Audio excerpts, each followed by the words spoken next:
The beginning of the story starts with a man named Max, who is compelled to continue his father's business as a shoemaker. Next to his shop, there is a barber named Jimmy, his father's close friend who is very close to Max.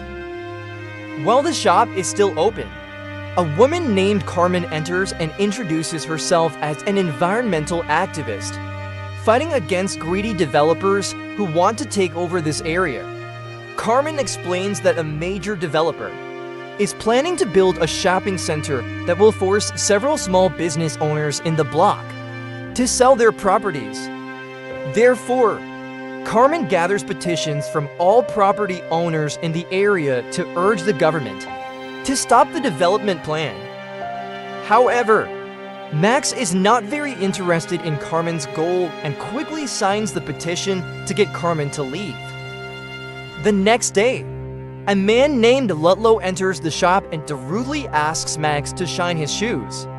After finishing, Ludlow leaves another pair of shoes for repair to be picked up the next day. Max then fixes the shoes, but unexpectedly, his machine breaks down, hindering his ability to work.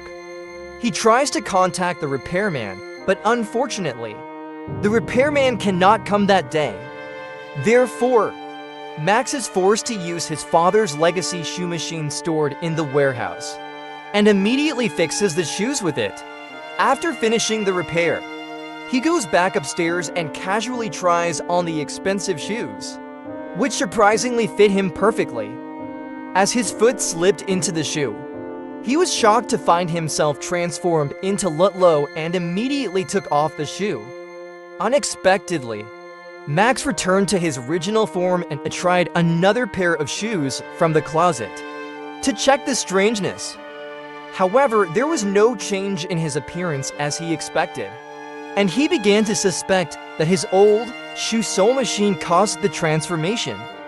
To make sure, Max quickly closed his shop and started replacing some shoe soles with his old machine. After finishing, he tried them on and suddenly transformed into the shoe owner from appearance to voice. Even when Max tried on one of the shoes belonging to its deceased owner, Max transformed into the condition of the corpse at that moment. Now, Max feels happy with his previously hated life because he can become anyone he wants.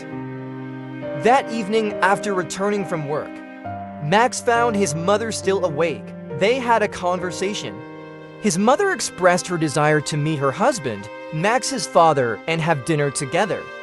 Max's father had been missing without a trace for a long time. Then it crossed Max's mind to fulfill his mother's wish.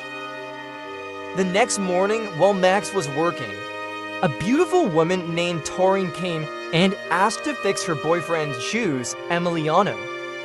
Max was immediately captivated by Taryn's beauty, and dirty thoughts crossed his mind about the shoes. Using his magical machine, Max then transformed into Emiliano and went to a nightclub, becoming the center of attention because of his handsomeness. Afterward, Max went to Emiliano's apartment and saw Taurine taking a shower. Taurine asked Emiliano to join her in the shower. Max, who greatly desired this, almost undressed, but stopped when he realized that taking off his shoes would revert him to his original form. Without giving any explanation to Taurine, Max immediately left. In the following days, Max started to like Carmen and used his magical powers to get closer to Carmen. The next evening, Max prepared a romantic dinner for his mother and bought her new clothes. As Sarah got ready, Max transformed into his father, Abraham, and smiled at Sarah. Sarah felt happy after years of not seeing her husband, who had disappeared somewhere. They both reminisced about past memories while enjoying the romantic dinner prepared. Then Max, in his father's form, escorted Sarah to bed and stayed with her until she fell asleep. The next morning, Max was devastated to learn that his mother had passed away, and many people came to bid farewell to Sarah. Jimmy tried to console by reminiscing about his father, but Max didn't respond and went straight inside. The next day, while working, Lutlow came to pick up his shoes as promised by Max. However, because Max was annoyed by Lutlow's arrogant attitude, he refused to give him his shoes, claiming that Max needed a ticket to find his shoes. Lutlow then got angry and threatened Max to find his shoes tonight, or Max would face serious trouble. After Lutlow left, Max decided to retaliate against the insults he received from the arrogant man. Max quickly changed his appearance multiple times to tail Lutlow's activities, and he found out that Lutlow was actually a gangster who made money by intimidating others. Shortly after, Lutlow returned to his apartment and a few minutes later came out to engage in dirty deeds with his henchmen. Seizing the opportunity, Max disguised as Lutlow entered his apartment to steal Lutlow's valuable items. Inside the apartment, he met Lutlow's angry wife and learned she planned to leave her husband. Once the apartment was empty, Max began searching for valuable items and found a suitcase containing various weapons. When trying to use a stun gun, Max passed out on the spot. Several hours later, he regained consciousness and prepared to leave Lutlow's apartment. However, unexpectedly, Lutlow also returned at the same time and immediately attacked Max, who looked very similar to him. Fortunately, Max managed to stun the original Lutlow using the stun gun. When Lutlow regained consciousness, he found himself tied to a chair, and Max used a menacing appearance to make Lutlow surrender his valuables. Lutlow immediately revealed his secret storage location, containing his collection of luxury watches. Suddenly, two of Lutlow's henchmen appeared, and Max asked Lutlow about their purpose of arrival. After learning that they came to collect a $50,000 deposit, Max planned to steal the money by disguising himself as Lutlow and leaving the real Lutlow bound. On the way, his henchmen announced a surprise that would make Lutlow happy. Upon arriving at the secret location, Max learned that they had captured another gangster leader named Patrick. Patrick was suspected of harming Lutlow's gangster business, and he was being tortured by them. Unexpectedly, Max ordered to release Patrick and gave him a second chance, stating that everyone deserves a second chance. His henchmen were surprised by their boss's unexpected decision, but they obeyed his command. After that, Max and Lutlow's henchmen continued their journey and arrived at a luxurious house owned by Elaine, the property company owner. Elaine wasted no time in handing over a bag containing $50,000 to Lutlow. She instructed him to dispose of someone whose target Max hadn't yet identified. Pretending to understand, Max took the money and returned to Lutlow's apartment unexpectedly. Lutlow had untied himself and aimed a gun at him. As Lutlow was about to attack Max, he was surprised to see Max's appearance change into a shoe cobbler. Max tried to flee from his attack unexpectedly. A high-heeled shoe pierced Lutlow's neck, causing instant death. In fear, Max fled without taking the stolen goods as he didn't expect the situation to escalate this far. The next morning, he went to the police station to turn himself in.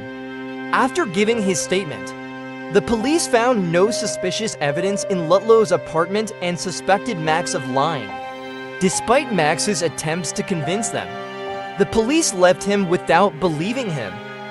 Unexpectedly, when Max returned to his shop, he found his red bag and shoes left in Lutlow's apartment with the stolen goods intact, including the money and luxury watches. Feeling frustrated with the strangeness of his life, Max wanted to hand over the items to the police, but Jimmy stopped him. Jimmy expressed concern about Max's behavior, noting that he hadn't opened his shop since his mother's death a few days ago. But Max ignored his father's friend's words and distanced himself from him.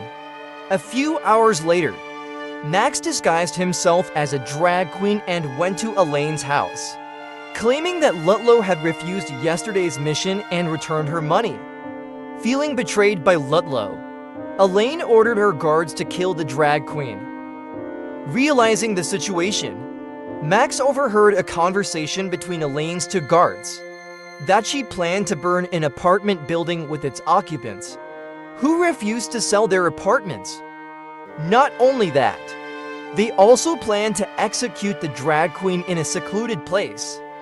Max immediately put on another pair of shoes that turned him into a living corpse, frightening the two guards until their car crashed, and he escaped. The next morning, Max saw the flyer given by Carmen a few days ago and realized that a man named Solomon was the target of an assassination. Max went straight to Carmen's office to tell her what he had found out. Carmen explained her problem, that Elaine was a greedy businesswoman who wanted to build a shopping center, even though many small business owners refused to sell their properties. However, with intimidation and pressure, Elaine managed to buy some properties, leaving Solomon, who refused to sell his apartment. They met with Solomon in his apartment and informed him of Elaine's plan to kill him. However, Solomon still refused to sell his apartment because he had many memories there. Upon hearing this, Max had an idea to deceive Elaine and her henchmen. The next morning, Max disguised himself as Solomon and offered to sell his apartment for $100,000, plus a plane ticket to Chicago to meet his daughter. Elaine agreed to the offer and left. That night, Jeffrey and Brian arrived at Solomon's apartment to deliver the money. Solomon asked them to come in and take off their shoes. As they finished, their shoes disappeared, taken by Max, who was executing his plan. Jeffrey, who bought new shoes, reported to Elaine that Solomon boarded a bus to the airport with Brian to ensure he wouldn't return. Suddenly, he found Brian tied up in Solomon's apartment, but he was immediately rendered unconscious by Max disguised as Brian with a stun gun. The next morning, Brian was arrested by the police upon arrival at the airport, while Solomon left him behind. Carmen deliberately stopped to meet Elaine and said that she had just met Solomon at her apartment. Elaine was confused and suspicious of her guards, who might have betrayed her. Elaine was shocked to find Solomon still in the apartment and hadn't gone to Chicago yet. She threatened Solomon, actually Max, to leave immediately, or she would kill Solomon and his daughter. It turned out the room was already wired with recording devices, and journalists entered, making Elaine realize she had been trapped. After that incident, the next day Carmen came to Max's store. Carmen brought her shoes and asked Max to repair them. Max happily repaired Carmen's shoes at his shop. Then, Carmen invited Max to have dinner the next day. That night, Max disguised himself as Ludlow to return his stolen items to Ludlow's wife and left her. However, Patrick caught him to seek revenge for Ludlow, even though he had been forgiven before. However, their car was hit by a truck, leaving Patrick's fate uncertain. Upon waking up, Max was in Jimmy's shop, realizing that Jimmy was the mysterious person who always helped him. In his confusion, Jimmy took off his shoes, revealing that he had been Max's father all along. His father revealed that he had to conceal his identity to protect Max and Sarah from the threats of some evil individuals who were after him. Then, his father took Max to his secret warehouse containing a collection of shoes from 1903, belonging to several important figures in the world. His father explained that Max was the fourth-generation descendant of Simkin, and now it was time for Max to take on the responsibility by using the magical shoe machine. Not only that, Max was surprised when his father opened the back door, revealing a car with a driver already waiting for them, and the movie ended.